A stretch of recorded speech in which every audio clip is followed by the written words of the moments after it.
Hi, everyone. Thank you for joining me. Today, I'm going to be talking a little bit about mindfulness. In fact, what I'm going to be talking about is looking at what mindfulness is and what it is not. Sometimes I think that we are taking this being mindfulness business a little too far. I mean, let's be completely honest. Is it really that important to tune in and connect? I think so, yes, absolutely, 100%. And while we're on the topic, as much as it is helpful to talk about what mindfulness is, I think it's just as important to note what mindfulness is not. So, what is mindfulness? Mindfulness is that aha moment, that pause and breath that you may feel when something clicks. And then again, pause without reacting, where you're just being with the moment. Kids have these moments often, as they are still quite skilled at tuning in. One of the most rewarding parts of parenting is that moment when you see your child really get something new, some new idea or concept or skill. Maybe it's something small, like the moment a butterfly lands on their arm and they take that deep breath and they know they have to be still. Or maybe it's something really big, like realizing how much power their words can have when they express true gratitude for something. It's that moment of awareness of what can be, of what they can accomplish, sometimes without even doing more than just being aware of their impact on others. That is really powerful. And I say that kids are much more able to do that because they haven't yet discovered how much priority there is on multitasking and trying to get as much done as possible. Kids are much more able to just be in the moment. So how do you teach that? How do you help a child learn that sometimes being and letting others be and just being aware of that is actually a beautiful experience? Experiencing is a beautiful thing. Slowing down and taking the time to savor the time and the moment, the feelings and the interactions. The best way to teach this is to do it yourself. There's a lot of power in mimicry. Monkey say, monkey do. That's what kids are like. When was the last time you put your busyness aside to just be and to really focus on what was around you as you enjoyed your stillness? Or to be fully aware of what you do or say and how that impacts others? It can be easier to leave these mindfulness lessons up to others. Oh, sure, you think their teacher will give them some lessons on mindfulness and connection. And while that may be true, incorporating more mindfulness in your own life is a good thing. By being more purposefully focused in your life and learning how to accept without judgment, this plays a role in well-being and satisfaction. Mindfulness plays a key role in happiness. Who doesn't want to be more happy, right? So mindfulness, in essence, is tuning in. It's paying attention, focusing on detail. It is deliberately not multitasking, letting the importance of a space or a moment or an experience take precedence over all else and savoring. Paying attention to how you feel, what your senses are whispering, focusing on that one thing, keeping reactions at bay, and giving it the time it is due before moving on or responding. And that's really the important part. You are not responding. You are not thinking about how you will be responding. You are just experiencing. Not only does mindfulness help your thoughtfulness and gratitude grow, but it also builds your ability to channel your thoughts in a deliberate manner. You become less reactionary. And focus is an important skill that one must hone in order to develop. Mindfulness helps us to tame our reactions, embrace calm, and put thought into responses. Mindfulness is staying in the present, and letting your mind really see what it is you are focusing on, and teaching it to not think about what was or what will be. Mindfulness is not necessarily meditation, but it can be, as both concepts embrace being present and focusing. Mindfulness can play a key role in focusing one's awareness on the present moment, to be aware and place value on what is occurring, rather than just letting life pass by. Focusing on emotions that result or interactions with self and with others can help one gain insight into their own needs and responses, as well as those of others. Increasing awareness, sense of self, empathy, and acceptance. So quite literally, practicing mindfulness changes the brain. Just like exercise strengthens the connections between muscles and bones, mindfulness strengthens the connections between different parts of the brain, one of which is especially active during times of big emotions, and the part that is the calm observer. So we're connecting those two pieces. By giving these two parts of the brain stronger connection, the calm part can help weigh in more when anxiety or stress rears its ugly head. What if thoughts are less stressful to a brain that can stay relaxed and focused on the now? Mindfulness is savoring, which is a practice of noticing the good stuff around you and taking the extra time to prolong and intensify your enjoyment of the moment, making a pleasurable experience last for as long as you possibly can. You know, like when you eat a piece of really good chocolate and you put it on your tongue and you let it slowly melt, that is savoring. So whether it's preparing a meal and pausing to admire the sunset or telling a friend your good news, the idea is to linger and let it take in and enjoy the experience. That's savoring. Eventually, savoring will become a habit, one you'll never want to break, I think. Regularly savoring events and experiences in your life will lead to your being more optimistic and more satisfied with your life. Savor past experiences with positive reminiscing, savor the present by practicing mindfulness, and savor the future through positive anticipation. Mindfulness is spending time being unbusy. We often use the excuse of not having enough time and rushing around rather than taking the time to slow down and develop an understanding of our own inner insights. Do you let yourself be bored? Do you spend time just being and experiencing what life flows around you? Do you make the effort to see past the obvious? Is it just a tree, or is it the scores of green leaves, masses of branches, and all the life that lives in and around it? Do you see the tree, or do you see the insects and spiders and birds that thrive in it? There's a lot of wonder in the appreciation of it all, of what is around you. Noticing the finer details is as important as getting all of your to-do tasks accomplished, maybe even more so. Mindfulness is the simple act of identifying and then appreciating the things people do for us in a modern day. This is a modern day wonder drug, actually. It fills us with optimism and self-confidence, knowing that others are there for us. It dampens our desire for more of everything, and it deepens our relationships with loved ones. And when we express our gratitude to someone, we get kindness and gratitude in return.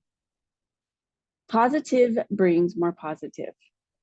But keep in mind, you're not thanking people in order to get the reciprocal response, right? You're really focusing on what they're doing for you, and you're thanking the people and being grateful for the people to acknowledge their effort, their positive effect, and to pay your respects. Mindfulness is really listening. It is being able to identify your own beliefs and opinions in order to be able to be really listening to what you are hearing, and to know when your opinions and beliefs might be coloring what you are hearing.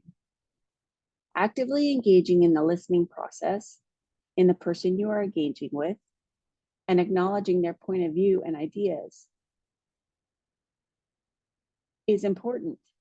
just like being aware of how what they are saying and feeling relates to what you believe and value. And it's important to remember it's relates to, not compares to, because you're not comparing them, you're just considering. So what isn't mindfulness? What is it not?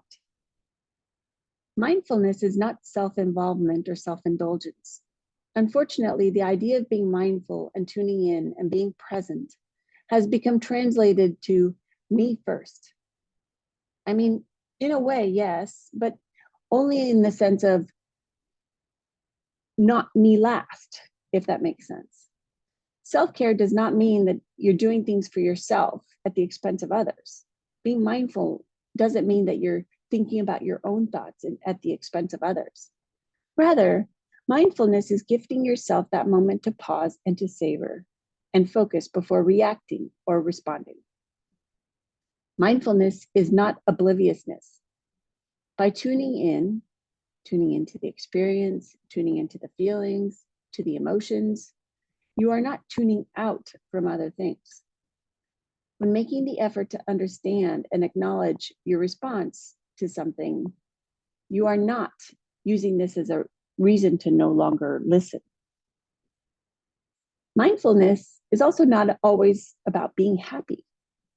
Realistically checking in with yourself and being in tune with your emotions, being honest with yourself and your reactions, all of these actions should lead you to the realization that honest feelings are not always happy.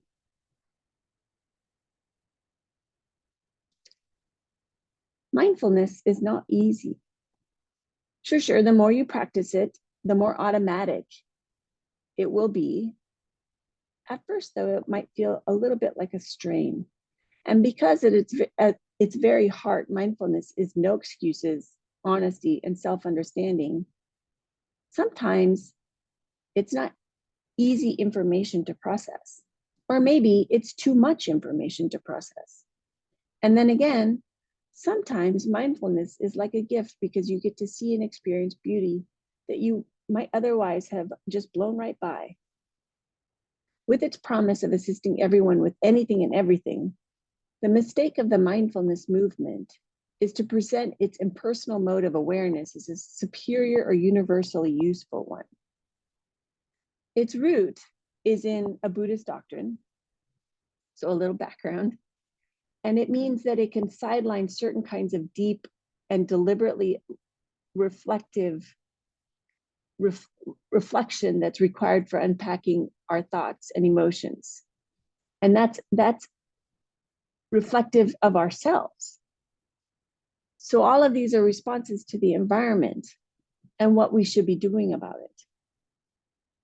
This is where it is so key that you should be self-aware and check in with your questions about how you're feeling, about what you're feeling, and gauge your positions.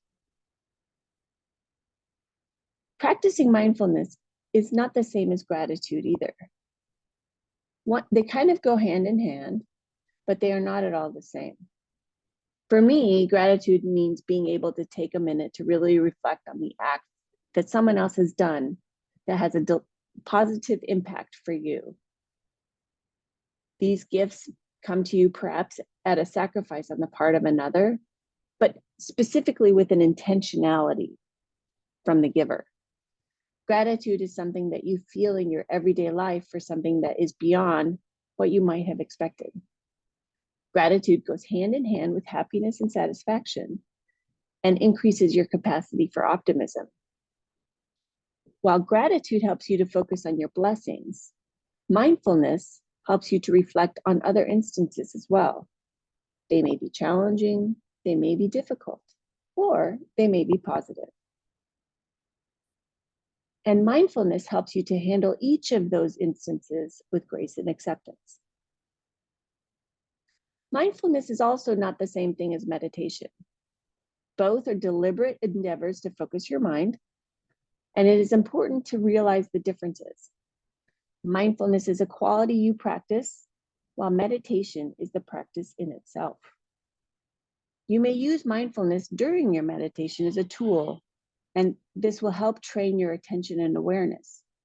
Mindfulness is the act of focusing, and it doesn't necessarily have to occur during a meditation practice. You can be mindful anywhere. You can be mindful while you're walking or swimming or painting or listening. Mindfulness is usually practiced for a specific amount. Meditation is usually practiced for a specific amount of time, and mindfulness can be applied to any situation throughout the day. As mindfulness is the simple act of paying attention and noticing and being present in whatever it is you're doing, you can literally practice mindfulness anytime, anywhere, and with anyone by being fully engaged in the here and the now. So I have to admit that while encouraging you all to be more mindful, I am probably a little bit of a hypocrite in that I don't always take time to be as mindful as I would like to be. I'm not taking my own advice. I often feel as though my cup and plate and every other proverbial utensil is running over. I feel like I must go, go, go because there isn't enough time in the day for X, Y, and Z. Still, even with that, I try to do my best to take the time as often as I can to just be. And it's important to not beat yourself up on that. Do what you can and be as mindful as you can. Stopping and focusing on what's around me and enjoying the silence or the noise or whatever is around is important. Being deliberately aware of what is or is not around can help me develop my skills for empathy and for looking outside of my own self. Help me to be aware of my impact on others or see how things flow around me. By being less focused on myself, by being less focused on yourself, we can realize that just like we are responsible for our own selves and our own actions, so are others. Our own self-efficacy goes hand in hand with that of the others. This is a really powerful idea. So one of my favorite places to be aware and to sit and just is in our garden, just to enjoy the green and the plants. We have all sorts of things growing, some flowers, some edible things, some herby things. I'm always in awe of the plants that go from flower to fruit, even if the fruit isn't necessarily something that I would want to eat myself. I enjoy being out in the green space, maybe playing a game with the kids, maybe just wandering around and picking off some of the spent flowers. I love it when my kids come to help. If I did it myself, I guarantee you it would be done with a little bit of peace and quiet. But when I share it with them, they also learn about nature and how to nurture and how that little bit of effort helps other things to grow and to give us something beautiful to admire.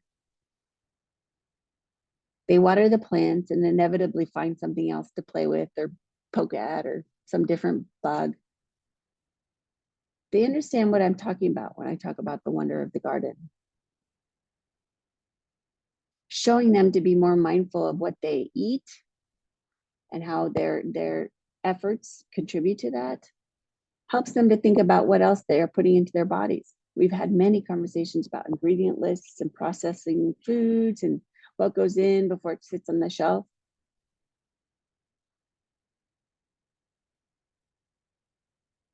They understand that less is more when it comes to fruit and veggies.